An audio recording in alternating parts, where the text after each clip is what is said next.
सुबह के 5 बजे थे। हल्की हल्की बारिश हो रही थी। पूरा शहर अभी सो रहा था, लेकिन एक छोटा सा कमरा जग चुका था। उस कमरे में बैठा था आरव।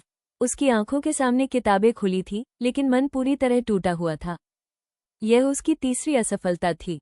पहली बार उसने कहा था, कोई बात नहीं, अगली बार। दूसरी बार बोला, इस बार किस्मत खराब थी। लेकिन तीसरी बार उसके पास कोई बहाना नहीं बचा था। उसने किताब बंद की, खिड़की से बाहर देखा और धीरे से कहा, शायद मैं इस मंजिल के लायक ही नहीं हूँ। उसी समय उसके पिता कमरे में आए। उनके हाथ में चाय का कप था। उन्होंने कुछ नहीं पूछा, बस चाय रखी और बोले, बेटा, जब लोहे को तलवार बनना होता है तो उसे सबसे ज्यादा आग सहनी पड़ती है। आरव चुप रहा। पिता मुस्कुराए और चले गए। लेकिन ये एक वाक्य उसके दिल में उतर गया। अगले दिन से उसने फैसला किया, अब वो सिर्फ मेहनत नहीं करेगा, वो खुद को बदल देगा। उसने मोबाइल से सोशल मीडिया हटा दिया। हर सुबह 5 बजे उठना शुरू किया। हर रात अपने दिन का हिसाब लिखता, आज क्या सीखा, कहाँ गलती हुई, कल क्या बेहतर करना है। धीरे धीरे उसे समझ आने लगा कि सफलता सिर्फ मेहनत से नहीं मिलती, सही दिशा में लगातार मेहनत से मिलती है। कुछ महीनों बाद उसका सबसे अच्छा दोस्त रोहन मिला।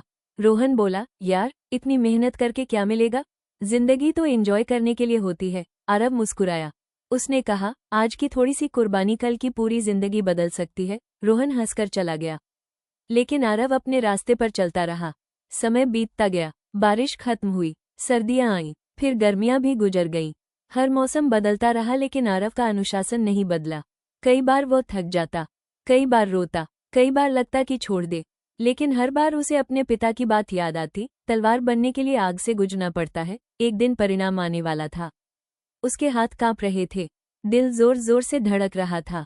उसने वेबसाइट खोली, रोल नंबर डाला, कुछ सेकंड जो उसे कई सालों जैसे लगे, और फिर स्क्रीन पर लिखा था, कॉन्ग्रेचुलेशंस। उसकी आंखों से आंसू बहने लगे। लेकिन इस बार ये हार के नहीं, जीत के आंसू थे। जब वो घर पहुंचा, उसकी मां ने बिना कुछ पूछे उसे गले लगा लिया। पिता की आंखों में भी आंसू थे।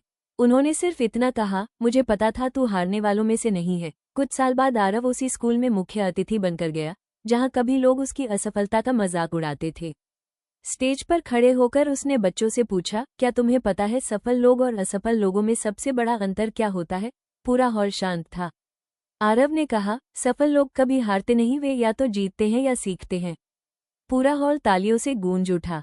उसने आगे कहा, अगर आज तुम्हें लोग कमजोर कह रहे हैं तो याद रखना, पेड़ भी एक दिन बीज था।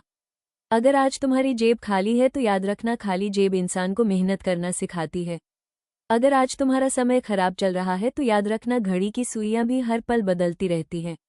स्टेज से उतरते समय एक छोटा लड़का उसके पास आया। उसने पूछा, सर, अगर बार बार हार मिले तो क्या करें। आरव मुस्कुराया। उसने लड़के के कंधे पर हाथ रखा और कहा, जब तक तुम्हारा सपना जिंदा है तब तक तुम्हारी हार अंतिम नहीं है। हार सिर्फ एक अध्याय है, पूरी कहानी नहीं। उस रात आरव अपनी पुरानी डायरी पढ़ रहा था। पहले पन्ने पर लिखा था, मुझे नहीं लगता कि मैं कर पाऊंगा। आखिरी पन्ने पर लिखा था, मैंने कर दिखाया। उसे समझ आ गया, बदला सिर्फ परिणाम नहीं था, बदला हुआ इंसान था। याद रखो, किस्मत दरवाजा खोल सकती है, लेकिन उस दरवाजे तक चलकर तुम्हें ही जाना होगा। कोई भी महान इंसान जन्म से महान नहीं होता। उसे महान बनाती है उसकी आदतें, उसका अनुशासन, उसकी मेहनत और सबसे बढ़कर उसका हार न मानने का फैसला। जब पूरी दुनिया तुम्हें रोकने की कोशिश करे, तब अपने सपनों की आवाज सुनो। जब लोग कहे तुमसे नहीं होगा, तब मुस्कुराकर अपने काम से जवाब दो। क्योंकि इतिहास उन लोगों को याद नहीं रखता जिन्होंने बहाने बनाए, इतिहास उन्हें याद रखता है जिन्होंने परिस्थितियां बदल दी।